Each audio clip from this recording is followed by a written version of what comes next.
मेरे प्यारे दर्शकों को देश के सबसे पसंदीदा डिबेट शो देश की बहस में दीपक चौरसिया का नमस्कार।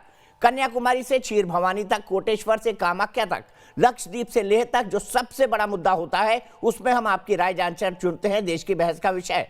बहस की दशा और दिशा भी आपके माध्यम से तय होती है। साथ ही शो में आप और हमारे एक्सपर्ट पैनल मंच को साझा करते हैं और देश में हो रही सबसे बड़ी हलचल पर बेबाकी से अपनी बात रखते हैं। तो आइए शुरू करें देश की बहस माननीय जनता और मेहमानों के साथ।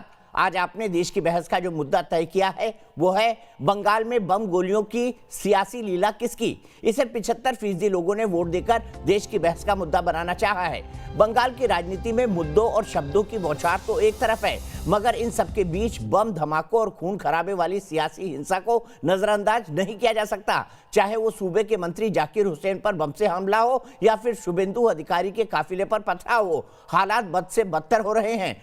लेकिन इसके बावजूद बंगाल के दौरे में गृह मंत्री अमित शाह राजनीतिक हिंसा पर खूब गरजे। उन्होंने कहा कि यह हिंसा बंद होनी चाहिए। उन्होंने आरोप लगाया कि 100 से ज्यादा बीजेपी कार्यकर्ताओं की हत्या हो चुकी है। लोकतंत्र में गणतंत्र को बर्दाश्त नहीं किया जा सकता। तो ममता बनर्जी यह आरोप लगा रही हैं कि गहरी साजिश के तहत उनके मंत्री को निशाना बनाया गया।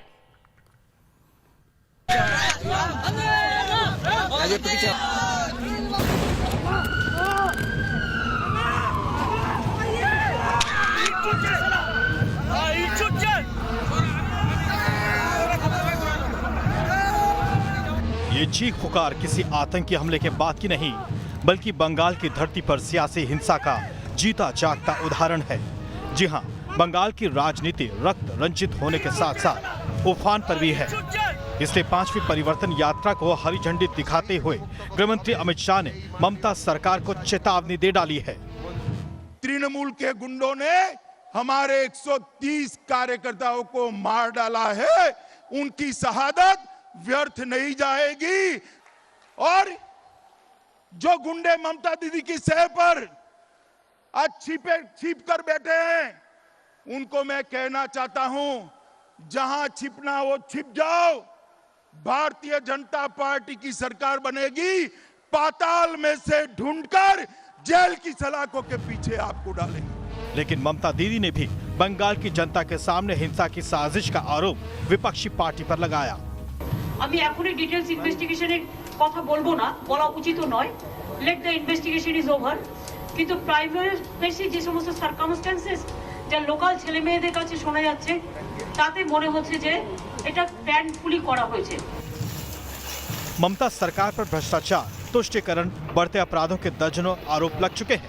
जानकारों की नजर में बंगाल की सत्ता में जिसके हाथ में लाठी होती है वही ताकतवर हो जाता है। इसलिए हिंसा की राजनीति यहाँ नई नहीं है। जो है सत्ता जिसके पास होती है वो दूसरे को मारपीट करता है, और दूसरे लोग भी जो विपक्षी हैं वो भी अपने को तैयार रखते हैं। अगर एक जगह मारपीट होगी तो दूसरी जगह जहाँ इनके लोग कमजोर होंगे वहाँ दूसरे लोग मारते हैं। तो वहाँ का एकदम सिलसिला है।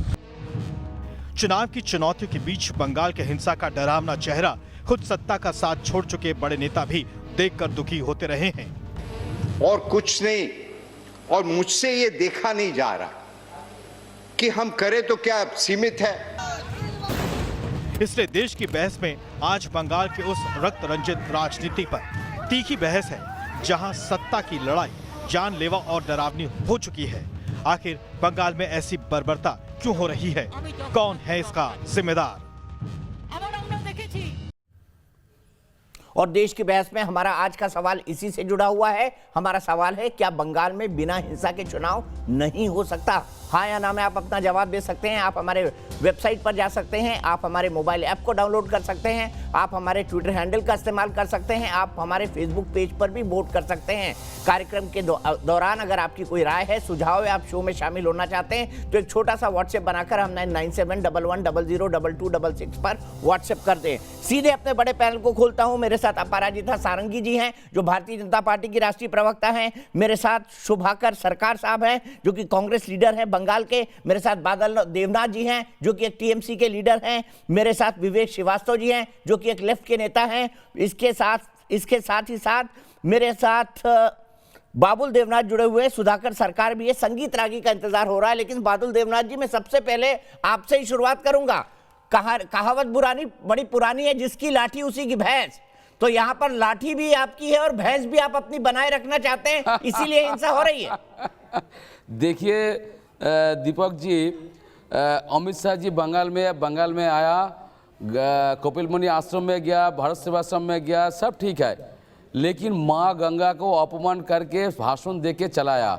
और दीपक जी देखिए, कपिल मुनि आश्रम में जाने के बाद सब जानते हैं हर तीर्थ बार बार गंगा सागर एक बार, लाखों लोग करोड़ों लोग हर साल जाते हैं वहाँ पर। लेकिन इस साल अमित शाह जी गृह मंत्री है, वो गया है वहाँ पर, लेकिन गंगा के ऊपर खड़ा होकर पाँव रखकर घूम के देख के चला या कपिल मुनि आश्रम में पूजन दिया, लेकिन नहाया नहीं, गंगा में एक बार डूब नहीं दिया, तो तीर्थों कैसे हो गया उनका? तो गृह मंत्री है, होम मिनिस्टर है, पूरे देश के लिए काम करता है, लेकिन आज बंगाल में आके माँ गंगा को अपमान करके और भाषण देके और दिल्ली आ जाएगा। मैं यही तो कह रहा हूँ, हर दिन हर जगह में, हर सभा में, हर चैनल में मैं कहता हूँ, ये लोग भेदभारी तो आपको खुश होना चाहिए, ऐसे में तो गृह मंत्री पर पाप चढ़ेगा और वो चुनाव हार जाएंगे। आपको तो खुश होना चाहिए ना, आप इसको मुद्दा क्यों बना रहे हैं? नहीं मिलेगा दीपक जी, 200 तो नहीं मिलेगा, 40 के ऊपर तो नहीं जाएगा, लेकिन पाप करके निकाल है। और हर दिन जिस गरीब के घर में खाना खा रहे हैं, होटल खाना कहाँ से आता है दीपक जी? मैं चैलेंज के साथ कह सकता हूँ, वो 5 स्टार 7 स्टार होटल से खाना वहां पर जाते और उसका चावल आपने भात आपने देखा है कितना सफेद है। गांव में ऐसा नहीं होता है दीपक जी, मैं गांव घूमता हूँ, शहर में घूमता हूँ, मैं जानता हूँ गरीब का घर में खाना कैसा होता है। और वही खाना 5 स्टार होटल का खाना खा के भाषण देके झूठ बोल के दीपक जी कुकिंग भी दिखाया, कैसे बनाते हैं कच्चे बर्तनों में। दीपक जी तीसरा बात है, भूल रहे हैं आप, तीसरा बात आपने है, भी तस्वीरें देखी है कैसे बनता है वो खाना। मेरा बात सुन लीजिए, सोनार बांग्ला बोल रहा है, बताइए ना अमित शाह जी को। मैं न्यूज इंडिया नेशन से मैं पूरे देश को कहना चाहूँ, अमित शाह जी को मैं सवाल कर रहा हूँ, एक राज्य दिखाइए जिस राज्य को आपने सोनार राज्य बनाया। और बंगाल में 2000 रुपया सेंट्रल बजट में 2 परियोजना के ऊपर, रेल प्रकल्प के ऊपर 2000, 1000 के 2000 और एक सड़क के ऊपर 25,000 करोड़, जो सबसे कम है। लेकिन वो सड़क है, 4 लेन का सड़क है, कृष्णनगर से सिलीगुड़ी तक सड़क है, तो कहाँ वहां पर सड़क बनेगा? जमीन कहां से मिलेगा? 25,000 करोड़ कहां पर जाएगा?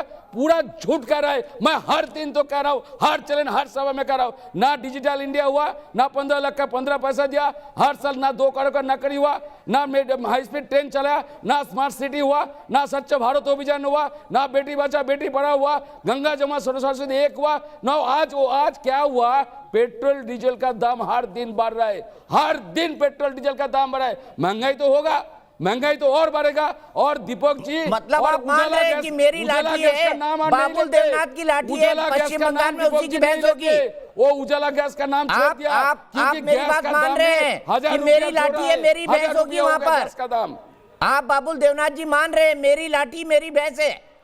मेरी लाठी मेरी भैंस नहीं है। और बंगाल के जनता, पूरे विश्व में बंगाली समाज ममता बनर्जी को देख लिया 10 साल में। मैं और वो सेंट्रल गवर्नमेंट हर दिन हर 20 परियोजना के ऊपर 65 परियोजना के ऊपर सर्टिफिकेट दिया, राष्ट्र संघ ने सर्टिफिकेट दिया। ठीक है, मैं सीधे अपराजिता जी के पास जाता हूं। अपराजिता जी, और इस डेवलपमेंट के ऊपर और बंगाल में वोट होगा, लेकिन राम के नाम पर बंगाल में वोट नहीं होगा। और अमित शाह को मैं चैलेंज करता हूं, अमित शाह जी, राम के नाम पर वोट नहीं होगा, राम के नाम पर वोट बीजेपी भी नहीं मांग रही है। अपराजिता सारंगी जी, जिसकी लाठी उसी की भैंस, पश्चिम बंगाल में। नाम लीजिए, मैं तो सीता माता का नाम लेने को मैं अनुरोध कर रहा हूँ और बुलाऊंगा।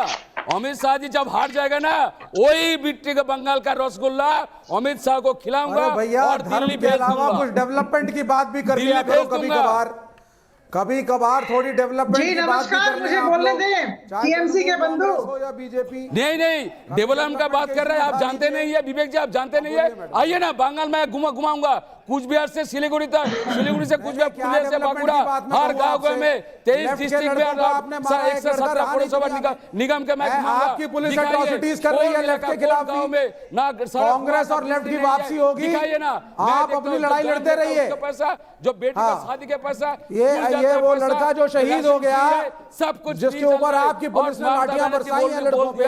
मैंने एक जोक सुनाया था विवेक श्रीवास्तव जी को, विवेक श्रीवास्तव जी जोक फिर से सुनाओ क्या?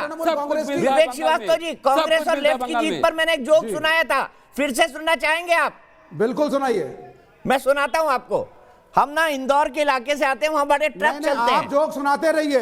सुनिए ना, सुनिए हाँ, सुनिए तो निश्चित हम ही वहां वापस बड़े आएंगे। ट्रक चलते रहिए, वहां बड़े ट्रक चलते रहते हैं और सबके पीछे लिखा रहता है बुरी नजर वाले तेरा मुंह काला और तेरा मेरा साथ, बहुत सारी चीजें लिखी होती है। एक सेइंग वहां पर लिखी होती है, कुत्ते घोड़े गधे सब कुछ पाल, मुगालते मत पाल। तो ये मुगालता मत पालो आप, ओवर कॉन्फिडेंस की कांग्रेस और लेफ्ट जीत रही है, ये सर्वथा गलत होगा। अपराजिता जी से बात शुरू करूंगा। अपराजिता जी जी, ये कह रहे हैं मैं जिसकी कुछ लाठी कहना नीली चाहती है, हूँ दीपक जी। लेफ्ट और कांग्रेस जी नमस्कार। इसको मुगालता बोलते हैं। विवेक श्रीवास्तव जी, मैं आता हूं आपके पास, इसको मुगालता बोलते हैं। जी जी, टीएमसी से जो बंधु आए हैं, बोलिए मैडम, मुझे बोलिए। उन्होंने बड़ा प्रभावित किया। इसलिए प्रभावित किया क्योंकि लग रहा है उनकी बातों को सुनकर कि ये टीएमसी के बंधु हमारे भारतीय जनता पार्टी से बहुत प्रभावित है, हमारे नेताओं से बहुत प्रभावित है। बड़ी अच्छी खबर है और हमारे लिए बड़ा अच्छा लक्षण है। हमारे अमित शाह जी किस तरह का चावल खा रहे हैं, हिंदुत्ववाद और नहा कहने से रहे हैं कि पहले, नहीं, पानी राम में का डुबकी नाम लगाए कहने कि से नहीं, इन पहले सब बातों पर मेरे ध्यान साथ जा रहा लड़ाई है। करना पड़ेगा मुझे डिबेट लगता है अभी जो में, और वेद के बारे में बोलना पड़ेगा। बाबू जी सुन लीजिए ना, उन्होंने आपकी बात शांतिपूर्वक सुनी, सुन लीजिए प्लीज। मेरे साथ चर्चा करना पड़ेगा। और भेदभारी हिंदुत्ववादी नहीं चलेगा। राम के लेकर भीख मांगते, राम को लेके पैसा मांगते, राम के नाम पर वोट मांगते बादल जी मुझे आपको ऑडियो डाउन करना पड़ेगा ऐसे में, प्लीज ना करिए। बादल देवनाथ जी, रिक्वेस्ट है आपसे, आप अपने टर्न पर बोलिएगा, पूरा मौका मिलता है आपको मेरे शो में। आप ये नहीं कह सकते कि मैं बीच में काट देता हूं, दूसरे के वक्त पर नहीं, प्लीज। अपराजिता जी। जी, मैं वही कह रही हूँ। देखिए, ऐसा है कि टीएमसी शुभेंदु अधिकारी के समय से करीबन 74 लोग आ चुके हैं और 41 विधायक इनके हैं जो हमारे साथ टच में हैं। मैं कह दूं, मैं पुनरावृत्ति कर दूं, 41 विधायक टच में हैं।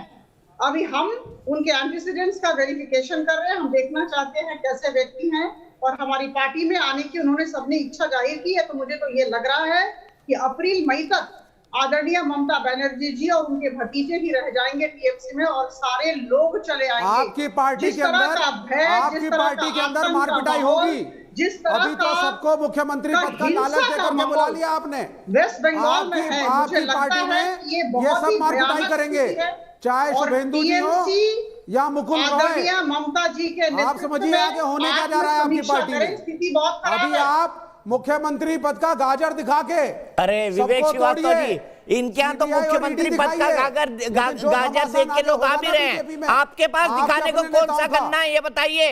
इनके पास तो गाजर है, आपके पास दिखाने को कौन सा गन्ना है ये बताइए ना।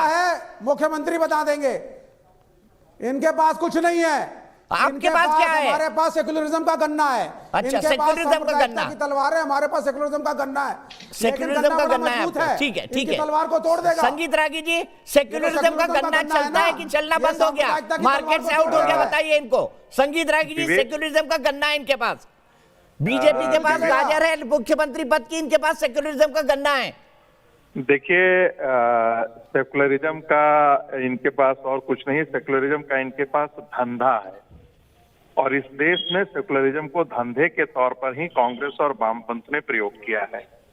इनका सेकुलरिज्म हिंदू समाज का विरोध, हिंदू सभ्यता का विरोध, हिंदू संस्कृति और देवी देवताओं का अपमान करता है। ये एक लफ्ज भी इस्लाम के या सर मैं आपको जो देना हो, अरे विवेक जी, आप राम के नाम को रोड बेचते हैं, कभी वोट के लिए, आपको जो बोलना होगा बोलिएगा, मुझे बोल दो। अच्छा, आप ही बोल लीजिए पहले, मैं बोलूं अब। विवेक जी धन्यवाद। बोलिए। देखिए, कभी भी आपने वामपंथ को और वामपंथियों को इस्लामिक आतंकवाद और इस्लामिक कट्टरता के बारे में मैंने कभी नहीं बोलते हुए सुना है। जोसेफ का यदि हाथ काट लिया जाता है प्रोफेसर का केरला में, तब भी इनके चेहरे पर शिकन नहीं आती है, इनके जुबान बंद रहते हैं। तो सेकुलरिज्म का ये बात नहीं करें तो ये बेहतर होगा। तस्लीमा नसरीन को किस प्रकार से बंगाल में खदेड़ा गया था जब वहां पर वामपंथ का शासन था, तो बेहतर है कि ये नहीं बात करें।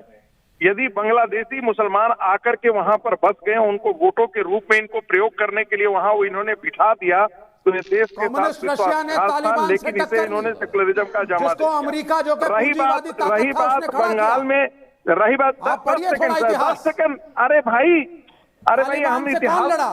कम्युनिस्ट लड़े। अरे भाई, हिटलर अरे से कौन भाई, लड़ा सर? कम्युनिस्ट लड़े। तो इस्लामिक अरे भाई, आतंकवाद का कम्युनिस्टों अरे से क्या लेना विवेक देना? जी, खालिस्तान की विवेक जी, मूवमेंट आई, थोड़ा पहले सा कम्युनिस्ट अपने मारे गए टर्न पंजाब पर में। बोलिए विवेक दर्शन जी, सिंह कनेडियन अपने पहला टर्न पे व्यक्ति था बोलिए दर्शन विवेक सिंह। जी। विवेक जी सुन ये लीजिए ना, अच्छा नहीं कंक्लूड लगता। करने दीजिए उसको। आप हर बार विषय को भटका देते हैं। अच्छा नहीं लगता विवेक जी, आपको इतना सुन रहा समय हूं। दिया गया था, आप भी बोलिए हमारे सर, खिलाफ बोलिए। बोल लीजिएगा। नहीं, मेरा सिर्फ इतना कहना है, बोलिए सर, बोलिए सर। सेन बारी को जिसे याद होगा कि पश्चिम बंगाल में वामपंथियों ने कांग्रेस के एक समर्थक के हो, उसके तो उसके जिंदा मां को पिलाया था। आज वही कांग्रेस पार्टी और लेफ्ट दोनों एक साथ खड़े हैं। ऐसा कौन सा आइडियोलॉजी है भाई जो दोनों को लाता है, जो दोनों को चिपका देता है एक साथ? लेकिन उनको लगता है कि हम कहीं न कहीं अपनी राजनीतिक जमीन हम जीरो पर सिमट न जाएं, इसलिए वो दोनों साथ है। बस प्लीज, वो आइडियोलॉजी हमको अम्बेडकर साहब ने दी है, 10 सेकंड और उस से ज्यादा नहीं आइडियोलॉजी का लूंगा, नाम प्लीज है रुकिए। भारत का संविधान। ठीक है, अरे भारत भाई, के संविधान भारत पर के बात आ गई, लेकिन आप और already लॉजिकल 20 ले सवाल चुके हैं। मैं ले जाना चाहता 10 बोलने के बाद। हूँ। सुभाकर सरकार के पास, कांग्रेस के प्रवक्ता हैं, सुभाकर सरकार अगर नहीं, वो सेकुलरिज्म का आइडियोलॉजी झंडा है लेकर अम्बेडकर का निकलेंगे तो कॉन्स्टिट्यूशन। आपको लगता है उठाने वाले वो लोग अभी भी आइडियोलॉजी मौजूद है जो पश्चिम हमें बंगाल में और कांग्रेस को एक कर रही है, लेके निकलते हैं वो तो है या अम्बेडकर का सेकुलरिज्म कॉन्स्टिट्यूशन। शब्द 2019 के चुनाव के बाद खत्म हो चुका है। सेकुलरिज्म की वजह से आज कांग्रेस और लेफ्ट साथ खड़े हैं। विवेक जी, तो मैं अरे भैया, एक चीज आपके कहने से बताना अस्तित्व नहीं चाहता खत्म हूं। हुआ। एक फार्मर एजुटेशन में तो रोज आप मुझे लाल झंडे का एक्यूजेशन देते हैं, फिर आप कहते हैं साहब कि लाल झंडा खत्म हो गया। लाल झंडा कहीं नहीं खत्म हुआ है, और वामपंथी लाल झंडा है कांग्रेस कहां के साथ भाई? मिलकर के देश के संविधान की लाल रक्षा झंडा है बंगाल में कहां? करेंगे। अरे आज और तो आपको भी इंडियन पीला सेकुलर टी शर्ट फ्रंट पहन के आना पड़ा भाई। इंडियन सेकुलर लाल फ्रंट झंडा में कैसे आ गया खत्म हो रहा है, इसका जेएनयू एग्जाम्पल ये है कि आपको भी पीला टी शर्ट पहन के आना पड़ा। सुबी जी, सरकार जी जवाब दीजिए मेरी बात का। मैं पीले एक से चीज कोई फर्क बताना नहीं पड़ता। चाहता हूँ। हेलो, पीले से हम फर्क नहीं पड़ता। एक मिनट इनका मैं साफरन नहीं एक आने चीज देंगे भगवा। मैं एक चीज बताना चाहता हूँ। भगवान देखिए, प्रकृति का बंगाल रंग है, में उसको कैसे आप रोक दोगे? बंगाल में चुनाव है, ये चुनाव में पॉलिटिकल पार्टी चुनाव लड़ेगा। भगवा को आपने गणतंत्र में आतंकवाद का रंग बना दिया है। ए भाई चुप करो, मैं नहीं करूंगा, आप लोग बोलते रहो। नाराज ना हो, ये सरकार साहब को फिर से जोड़िए। तब तक मैं मनमोहन तिवारी कोलकाता के पास चलता हूँ। मेरे सभी वरिष्ठ पैनल वाले हैं, थोड़ा संयम रखिए, एक दूसरे पर एक ना बोले, बेहतर होगा। आप सब लोग रनिंग कमेंट्री करते रहते हैं, अपने दूसरे साथी के बारे में भी तो सोचिए। सभी से मेरी यही रिक्वेस्ट है। मनमोहन तिवारी जी कोलकाता से, मनमोहन जी क्या कहेंगे बंगाल की इस खूनी राजनीति पर आप? सर दीपक जी, देखिए मैं पिछले 11 साल से यहाँ हूँ, तो मुझे जो व्यक्तिगत रूप से लगा मैं वही कहूंगा, और शायर होने के नाते एक शेर में आपको समझाने की कोशिश कर रहा हूँ। 3-4 साल से मैंने देखा जो यहाँ, वो ये है कि परिंदा कोई डर से साख पर जब घर बदलता है, हमारे शहर का मौसम तभी अक्सर बदलता है। मतलब यहाँ पे हिंसा करने के लिए लोग हैं, इसलिए हो रहा है। अगर जब भी हम बांग्लादेश या कहीं से आए हुए लोगों को वोट के रूप में जब तक देखते रहेंगे सर, यहाँ हिंसा नहीं बंद होने वाली है। और हम ये कहें कि हिंसा वो लोग कर रहे हैं, वो भी नहीं है। मुझे लगता है राजनीतिक पार्टी पूरी तरह जिम्मेदार है।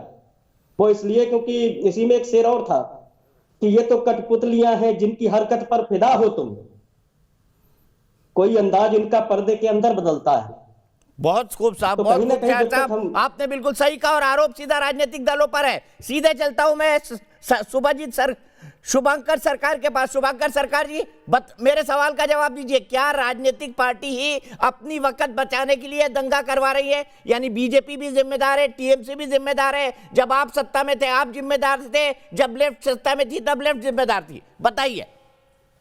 मैं एक चीज दीपक जी बताना चाहता हूं, जे हमारा बंगाल का चुनाव है, एक डेमोक्रेसी का अंदर में चुनाव एक बड़ा जनता का चुनने का, एक नया सरकार बनाने का एक उसका पास ऑप्शन होता है। जो स्टेट गवर्नमेंट है, लॉ एंड ऑर्डर सिचुएशन उसको देखने का है एज पर कॉन्स्टिट्यूशन। और जो है केंद्रीय सरकार, आज अमित शाह जी गृह मंत्री है। बंगाल में कोई ऐसा लॉ एंड ऑर्डर सिचुएशन इतना डिटोरिएट कर रहा है हम बोल रहे हैं, दूसरी बोल रहे हैं, सब कुछ मैं मान लिया, एक्सेप्ट कर लिया। तो मैं पूछना चाहता हूं, तो टीएमसी का अंदर में बड़ा बड़ा नेता था, इन्होंने ऐसा कोई गुंडागर्दी में उनका नाम जुड़ा हुआ था, आज वो बीजेपी में आ गया है, उनको शेल्टर देने के लिए सेंट्रल फोर्स का सिक्योरिटी उसका पीछे लगा दिया। तो बंगाल का स्थिति हो गया, जो टीएमसी है उनका छोटा नेता से बड़ा नेता का पास 10 करके जो स्टेट पुलिस उसका सिक्योरिटी बन गया, और सेंट्रल फोर्सेस जो टीएमसी का नेता आज भाजपा में आया, भाजपा में छोटा नेता से बड़ा नेता का 10 सिक्योरिटी घूमता है, जिसका विरोध में 50-60 केस है। मैं यह पूछना चाहता हूँ, बंगाल का जनता क्या चाहता है? वो चाहता है चुनाव में जो डेवलपमेंट हो, जो आज एलपीजी सिलेंडर का भाव बढ़ रहा है, पेट्रोल डीजल का भाव बढ़ रहा है, बेरोजगारी है, आज कोई इंडस्ट्री बंगाल में नहीं है, सारा हिंदुस्तान में नहीं है। इसका बारे में नैरेटिव ऐसा करीब तक लेके जा रहा है। ये दोनों पार्टी भाजपा एंड टीएमसी, ये दोनों पार्टी का सामने दूसरी मकसद नहीं है। अरे आप लोग इतना काम किया है, तो आज home minister, prime minister Bengal में हर जगह से घूमना क्या जरूरी है? आपका जो डेवलपमेंट वर्क है उसको देख के जनता वोट दे देगा, गुजरात देखेगा, यूपी देखेगा, मध्य प्रदेश देखेगा। बट आप जब देख रहे हैं कि गरीब को ढकने के लिए आपको वॉल बनाना पड़ रहा है, आपको उधर गरीब को घेर देना पड़ता है। आज बंगाल का अंदर में जनता चाहता है ममता को हटाने के लिए, टीएमसी को हटाने के लिए, सत्ता में बंगाल का जनता चाहता है बीजेपी का रूपने के लिए। क्यों सारा हिंदुस्तान को बीजेपी बेच दिया है, तोड़ दिया है, और ममता जी ने भी बंगाल को बेच दिया है। एक अल्टरनेटिव जो लेफ्ट एंड कांग्रेस का अल्टरनेटिव आने वाला दिन में बंगाल का जनता वो देखना चाहता है, जो देश को बचाया था, देश को इंडस्ट्री को बनाया था। आज सेक्युलरिज्म का बात है, मैं सोचता हूँ सेक्युलरिज्म अपने अंदर का बात होता है। सेक्युलरिज्म ये शब्द क्या अभी भी बचा हुआ है, बहस को मैं आगे ले जाऊंगा। लेकिन बादल देवनाथ जी, मेरा बड़ा सीधा सवाल, आपकी तो बहुत मजबूत सरकार है, सब इंडिकेटर में आप नंबर 1 में, एनसीआरबी में आप बहुत पिछड़े हुए हैं क्योंकि आपके यहाँ क्राइम होता नहीं, फिर ऐसी कैसी मजबूत सरकार जो अपने मंत्री पर बम पड़ने से नहीं बचा? भाई बताइए, देखिए ऐसी कैसी मजबूत सरकार जो अपने मंत्री पर बम पड़ने पर नहीं बचा पाई? मंत्री को बम मार गया दिन दहाड़े। मैं इसलिए तो हाथ उठाया, शुभंकर दा बैठे हुए हैं, वो मेरे से सीनियर है, मैं जानता हूँ शुभंकर दा को। शुभंकर दा एक बार बता दीजिए, निमता में जाकिर हुसैन के ऊपर बम फेंका गया और कौन फेंका है? और जो लोकसभा का जो नेता है, वो कांग्रेस का जो लीडर है अधीर चौधरी है, उनके खिलाफ कितना केस है वो भी एक बार दीपक जी को सुना दीजिए, कितना केस है और कौन सा केस अधीर चौधरी के ऊपर है और क्या क्या है। तीसरा बात, कांग्रेस तो साइन बोर्ड हो गया, सीपीएम साइन बोर्ड हो गया। शुभंकर दा एक बात और बता दीजिए, जब 30 साल लेफ्ट फ्रंट था उसके पहले भी जब कांग्रेस और सीपीएम एक साथ लड़ते थे, कितना हजारों लोगों का लाश बंगाल में, कितने लोगों को गुम हो गया, और वही लोग को लेकर जो सीपीएम मारा, कांग्रेस सीपीएम को मार दिया, और आप सीपीएम कांग्रेस एक साथ होके बंगाल के पास जनता, इसलिए तो आप लोगों को, आप दोनों को साइन बोर्ड बना दिया, और आप यहाँ पर नेशनल चैनल पर दीपक जी का प्रोग्राम में बड़ा बात कर रहे हैं, लेकिन ये नहीं बोल रहा दीपक जी ममता बनर्जी बंगाल में कितना काम है, कितना काम किया, और शुभंकर दा को सब कुछ मालूम है। शुभंकर दा जानते जहाँ पर रहते वहाँ पर भी सड़क के, बिजली में, हर जगह में, पानी में, शिक्षा के बारे में, खाना पीना, राशनिंग, हर विषय में ममता बनर्जी पूरा फ्री दे रहा है, और शुभंकर दा यहाँ पर बैठे झूठ बोल रहा है। शुभंकर दा सीनियर है, मैं जानता हूँ, लेकिन शुभंकर दा एक बार बता दीजिए, जाकिर हुसैन के ऊपर बम फेंका गया, मेरे पास, मैं दिल्ली में हूँ, मेरे पास आधा घंटे के बाद रिपोर्ट आ रहा है, लेकिन राज्यपाल ट्वीट कर दिया, भैया बम को छोड़ो, राज्यपाल ट्वीट कर दिया, भाजपा के कितना लेट आ रहा है, मैं सीधे चलता हूं, मैं सरकार का भी रिक्वेस्ट लूंगा, और उसके बाद अपराजिता सारंगी जी के पास भी जाऊंगा जिन्होंने हाथ उठा रखा है। लेकिन वीनू उपाध्याय, मेरे एक दर्शक गाजियाबाद से जुड़ गए हैं, वीनू क्या कहेंगे बंगाल में जो राजनीतिक परिस्थितियां हैं उसके बारे में?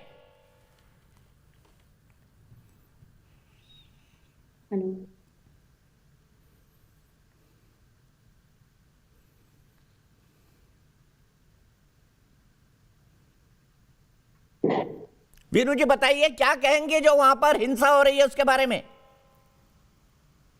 हाँ जी, हाँ जी, हाँ जी। हेलो। लगता है वीणु जी से संपर्क हमारा ठीक से हो नहीं पा रहा है। सीधे मैं चलता हूं यहां से अपराजिता सरकार साहब के पास। सरकार साहब, मुझे आप ये बताइए, आरोप तो आप पर भी लगे, अधीर रंजन पर कितने केस है? मेरे ख्याल से अधीर रंजन चौधरी को भी याद नहीं होंगे। ऐसे में आप कैसे कह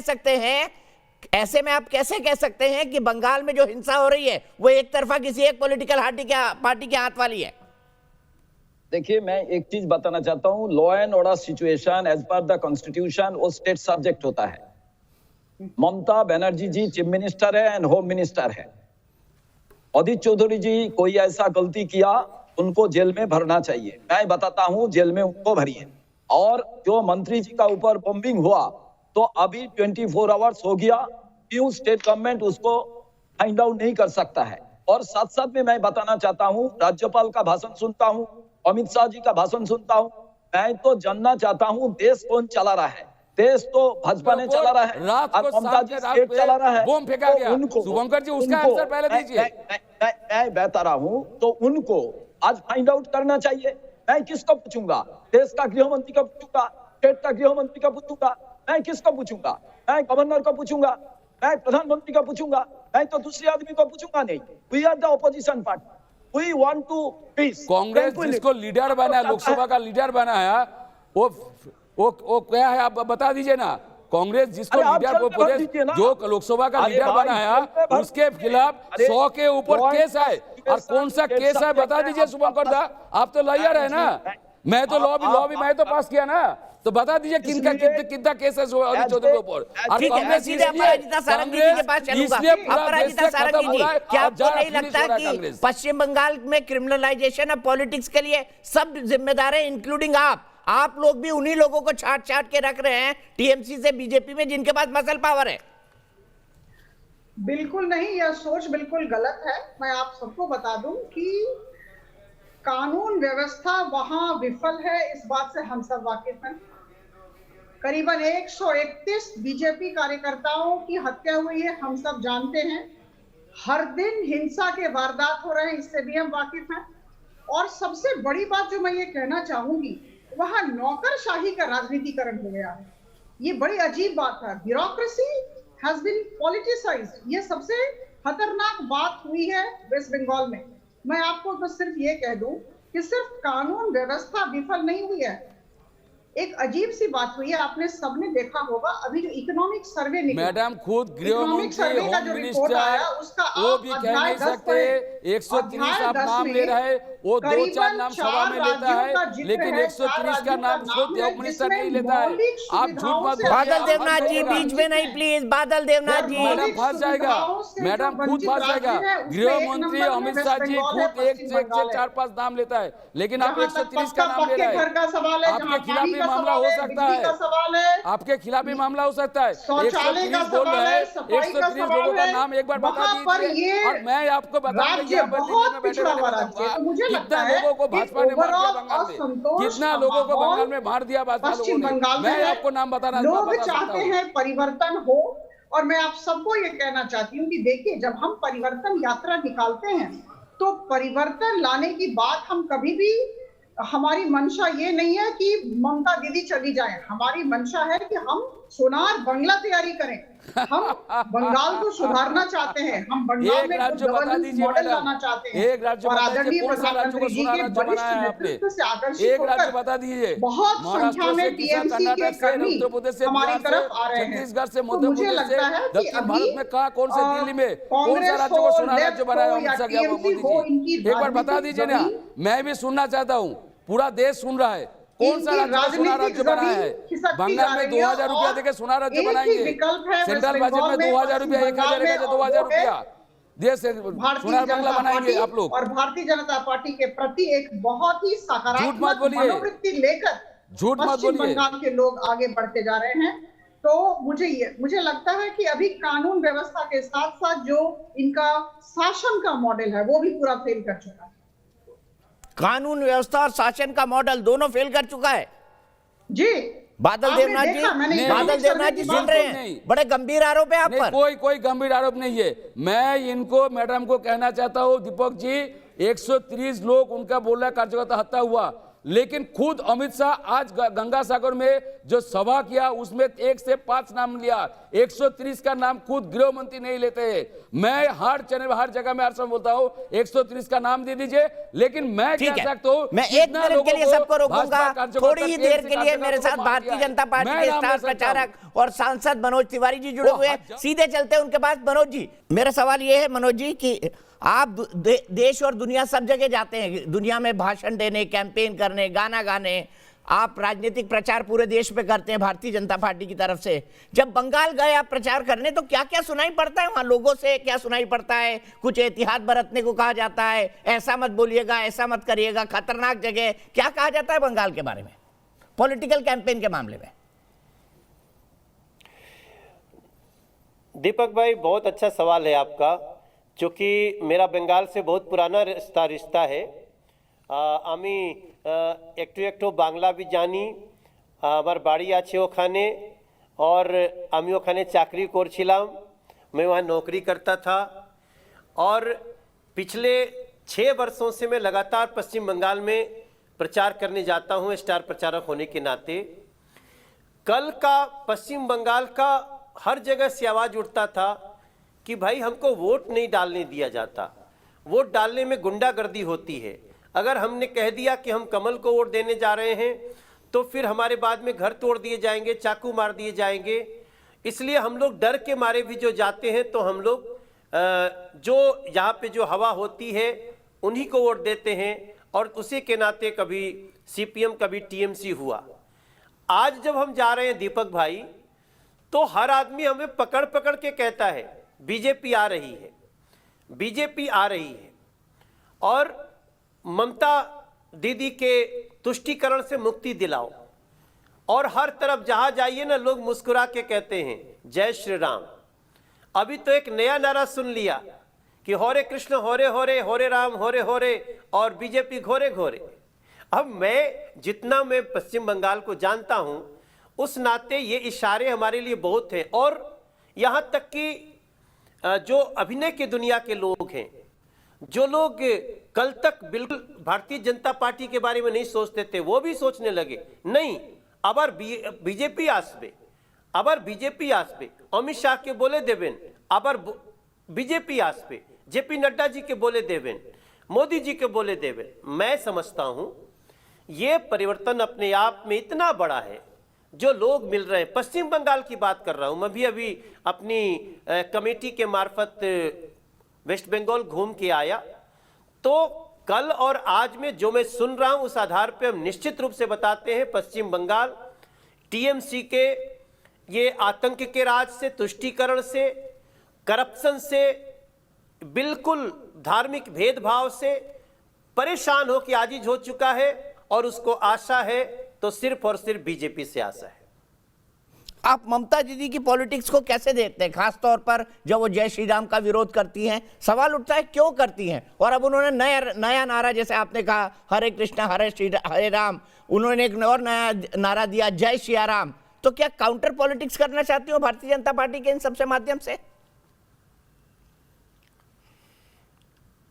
दीपक भाई, मैं आपको बड़ी विनम्रता से बताता हूं कि इस समय ममता दीदी वो अपने खुद के औरा में ऐसी डूबी हुई हैं, उनको पता ही नहीं है कि पश्चिम बंगाल उनके हाथ से निकल चुका है। उनके कारण मां परेशान है, माटी परेशान है, मानुष परेशान है, और दर्द में बिलबिला रहा है भैया। और ये भाव एक एक व्यक्ति के अंदर चला गया है।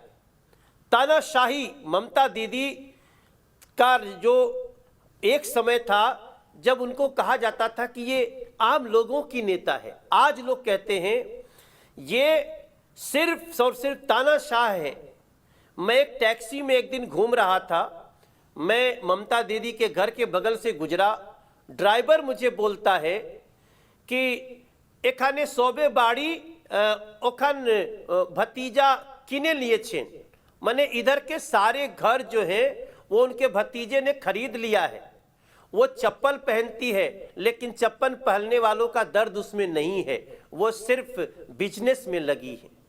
अब ये मैं एक ऐसे ड्राइवर का जो कल तक टीएमसी का सपोर्टर था, तो ऐसे में मैं बताऊं कि ममता दीदी, अब अभी मैं बोलूंगा ममता दीदी बोलूंगा, लेकिन ममता दीदी जिस माँ माटी मानुस की बात करती थी, वो तीनों रो रहे हैं, कराह रहे हैं, रोना तो छोड़िए कराह रहे हैं। और ममता दीदी की जो पॉलिटिक्स है, उनको एक ऐसे कुछ लोग मिल करके ऐसी कोठरी में डाल दिए हैं जहां वो कुछ भी नहीं देख रही हैं। पश्चिम बंगाल उनको हटाने का निर्णय ले चुका है। ये मैं आपको पश्चिम बंगाल के लोगों से मिलने, वहां जाने, वहां के बातचीत से निष्कर्ष निकाल के दे रहा हूं दीपक भाई।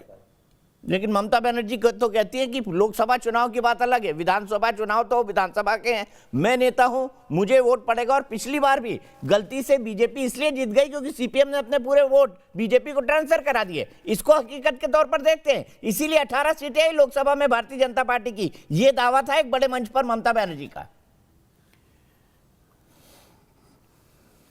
जो लोग पश्चिम बंगाल के इतिहास से वाकिफ हैं, उनको जानना चाहिए कि चाहे लोकसभा हो, विधानसभा हो, पश्चिम बंगाल की जनता जिधर जाती है पूरे तौर पे जाती है। आप पहले का देख लीजिए, सीपीएम का समय होगा, कांग्रेस का समय होगा, अब टीएमसी का समय था, लेकिन सब कुछ था। आज आप सोचिए ना, इस देश के कोई किसान नेता या कोई भी नेता ये नहीं कह रहा है कि पश्चिम बंगाल में किसानों को 6,000 रुपया क्यों नहीं मिल रहा है। आज कोई भी क्यों नहीं कह रहा है कि अम्फान का 3600-3500 करोड़ रुपया कहां गया। वास्तविकता यह है कि पश्चिम बंगाल विचार में आता है तो पूरी तरह आता है। वो जब से उसको नरेंद्र मोदी पे विश्वास हुआ है, अब उसको पूर्णतया विश्वास हो गया है। गरीबों को विश्वास हुआ है, सभी धर्मों के लोगों को विश्वास हुआ है। सबका साथ, सबका विकास और सबका विश्वास, ये पश्चिम बंगाल में सर चढ़ के बोल रहा है दीपक भाई। मैंने बहुत सारे कम्युनिटी के साथ बात की है। अब लोगों को तानाशाही नहीं चाहिए, लोगों को डेवलपमेंट चाहिए, और डेवलपमेंट में करप्शन का कहीं नहीं, कटमनी का कहीं नाम नहीं होना चाहिए। और मेरे पास तो वो शब्द नहीं है, मैं तो बड़ी विनम्रता से अपनी बात रखने के लिए जाना जाता हूं। जिस प्रकार से इन लोगों ने पुलिस का दुरुपयोग किया है, पुलिस के लोग भी रो रो के डंडे चलाए हैं, रो रो के उन्होंने आंखें बंद की हैं बड़े बड़े अपराधियों के खिलाफ कार्रवाई करने से रोके जाने पर। हम बहुत सारे ऐसे लोगों से भी संपर्क में हैं जो इंतजार कर रहे हैं, बस इस बार वोटिंग आए और इस बड़ी जो पश्चिम बंगाल की दुर्दशा की सबसे कारण है टीएमसी, उसको हटा दिया जाए। ये मैं अपने अनुभवों से आपको बता रहा हूं, जो लगातार संपर्क में हूं पश्चिम बंगाल से। लेकिन लगातार राजनीतिक हिंसा हो रही है, कुछ लोग ऐसे भी होंगे जो डरेंगे और डरने के बाद विचारों में परिवर्तन हो जाता है, वोट डालने के पैटर्न में परिवर्तन हो जाता है। क्या आपको लगता है ये चुनाव फ्री एंड फेयर हो पाएंगे अगर ममता बनर्जी का शासन रहा तो, या वहां राष्ट्रपति शासन क्यों न लगा दिया जाए?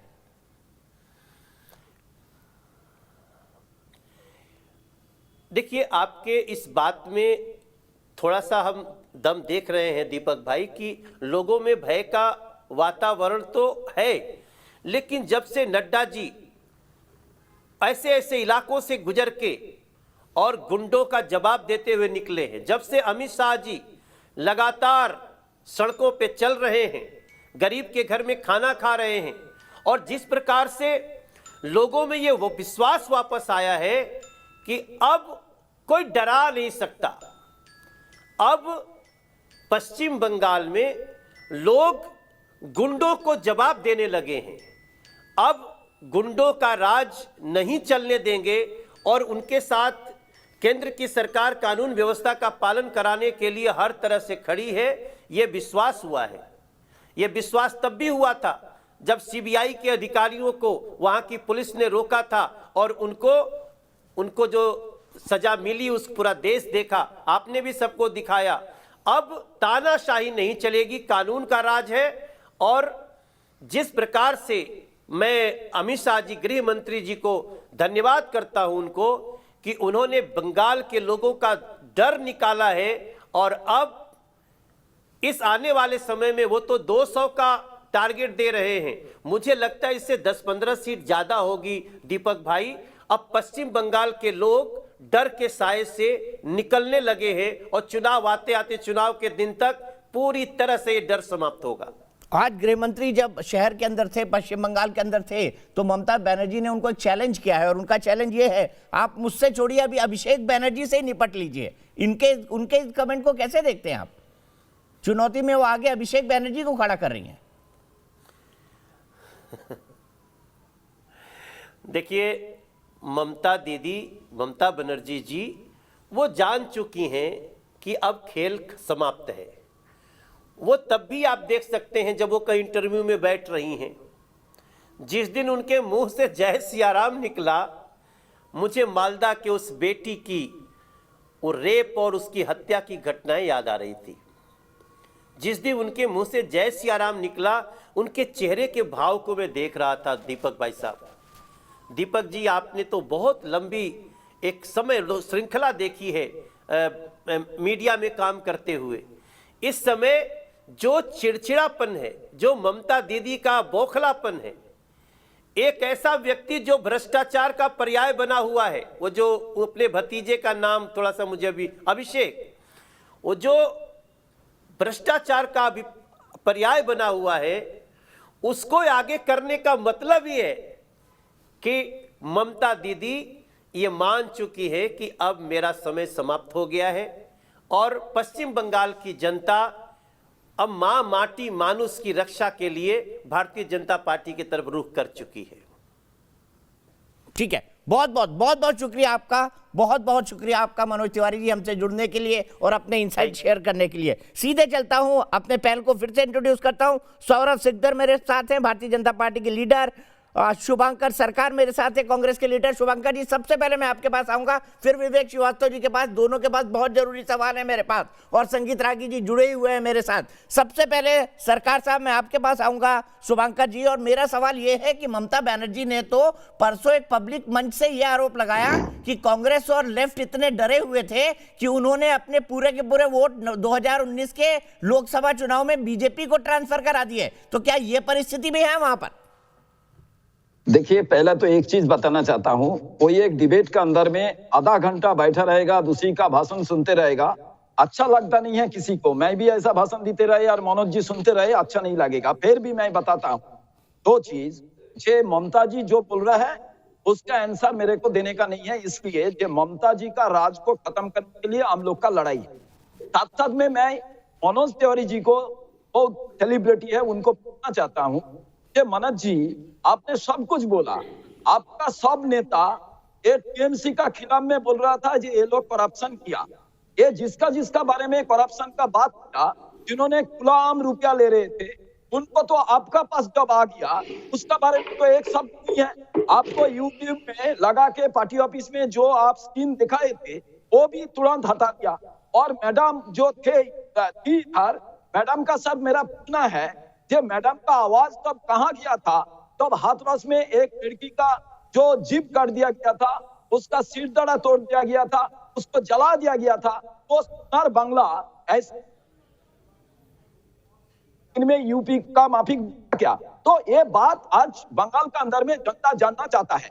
आज बीजेपी, भाजपा ने हमेशा एक क्रिएट करना चाहता है। और रागी जी को मैं बोलना चाहता हूँ, कांग्रेस के बारे में मत कीजिए। आपका जो लीडरशिप है वो इंग्रेज का सामने माफी मांग के, वो मुचलेखा दे के वो जेल से निकाला था, और सारा हिंदुस्तान जानते हैं कि आप लोग। आप ही के सवाल का जवाब ले लेता हूं मैं, आप ही के सवाल का जवाब सौरभ सिकदर से, उसके बाद विवेक श्रीवास्तव के पास आऊंगा। सौरभ सिकदर जी, बताइए, जो हाथरस में आपने किया वैसा सोनार बांग्ला बनाएंगे? ये एक दलित बेटी को रात में जला दिया, ये कह रहे हैं सरकार साहब। मुश्किल है कि बंगाल में लेफ्ट और कांग्रेस दोनों अपना अस्तित्व बचाने का लड़ाई लड़ रहा है। अरे आप तो हाथरस बाद में जाना शुभंकर था, जब आपके स्टेट में कामदुनी में होता है, आपके स्टेट में राजगंज में होता है, आपके स्टेट में मालदा में होता है, सो रहे थे क्या? क्या किया है आपने ममता बनर्जी के खिलाफ? क्या किया है आपने? कौन सी आंदोलन खड़ा किया था? वो एक पत्र भाजपा था जो इसको सर्वभारतीय स्तर पर आपने क्या किया था?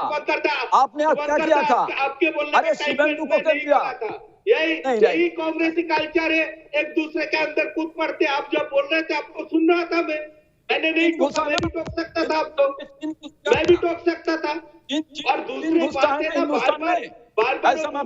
बात मत कीजिए। ठीक है, मैं आप दोनों ने अपनी बातों को काउंटर किया। मैं सीधे विवेक श्रीवास्तव के पास चलूंगा। विवेक श्रीवास्तव, ममता बनर्जी का आरोप है कि लेफ्ट तो इतना डरा हुआ है कि वो अपने वोट बीजेपी को सीधे ट्रांसफर करा देता है। ये परसों ही बोला है उन्होंने एक बड़े फंक्शन में। जी अच्छा, आपको मेरी शक्ल और मेरे वक्तव्य से पिछले इतने महीनों से आपके पास आ रहा हूं, लग रहा है कि हम बीजेपी के पक्ष में हैं खड़े। आपके लिए नहीं है, वो वेस्ट बंगाल के नेताओं के लिए बोल रही है। वो वेस्ट बंगाल के बीजेपी नेताओं के लिए बोल रही है, आपके लिए नहीं बोल रही है। नहीं, कोई कहीं नेता नहीं। आप सुन लीजिए भाई, केरल का वेस्ट बंगाल का सीपीएम अलग है, केरल का सीपीआई अलग है, आरएसपी अलग है, फॉरवर्ड ब्लॉक अलग है, सब जानते हैं। वेस्ट बंगाल के अंदर राजनीति है, सब जानते हैं। चौरसिया साहब, नहीं, लेफ्ट फ्रंट है, नहीं बिल्कुल नहीं, नैरेटिव को मत बदलिए। लेफ्ट फ्रंट इकट्ठा लड़ता है, केरल में, बंगाल में, दिल्ली में, हर जगह लड़ता है। हारे जीते अलग बात, एजेंडा नहीं छोड़ते। ममता दीदी आपको नीचे उतार के रहेंगे और बीजेपी वालों को भी नहीं आने देंगे। सुन लीजिए, कांग्रेस और लेफ्ट आएगी। और दूसरी बात जो आप लोग नहीं आज मेंशन कर रहे हैं, फुरफुरा शरीफ से इंडियन सेकुलर पार्टी हमारे फ्रंट में आ चुकी है, यह भी सुन लीजिए आज। तो जितनी सेकुलर ताकतें हैं वो जुड़ेंगे इस फ्रंट के साथ। और मैंने कहा था आपके शो में कुछ दिनों पहले, तीसरा मोर्चा खड़ा होगा बंगाल में, जो सेकुलर होगा, ना हिंदू करेगा ना मुसलमान, और यही मोर्चा आएगा। सेकुलर का पार्ट। ठीक है, मैं इसी का जवाब बादल देवनाथ से लेता हूं। बादल देवनाथ जी, धमकी दे दी आपको विवेक श्रीवास्तव ने कि फुरफुरा शरीफ के मुस्लिम हमारे साथ में आ गए सब। बादल देवनाथ जी क्या कहेंगे? देखिए, विवेक जी को कुछ पता नहीं है।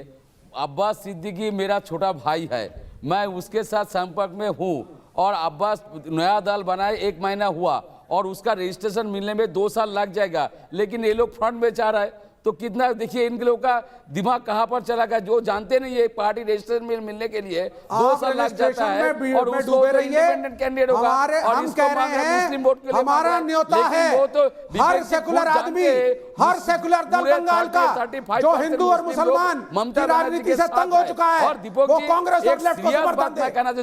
ये अपील है हमारी। छोड़ दीजिए, हर सेकुलर आदमी, हर सेकुलर नागरिक, बड़ा लीडर, हर सेकुलर मंच, हर सेकुलर दल, मैं छोटा आदमी हूं। मनोज जी कितना बड़ा लीडर है, 20 मिनट तक मनोज जी का बात मैंने सुना, और मनोज जी यहाँ पर बैठे पूरे बंगाल के बारे में, मैं ब्रेक के बाद सबके पास आ रहा हूँ। बादल देवनाथ जी, आपकी पूरी बात सुनूंगा और हर्ष पंडे को तैयार रखिएगा, नोएडा से मेरे दर्शक।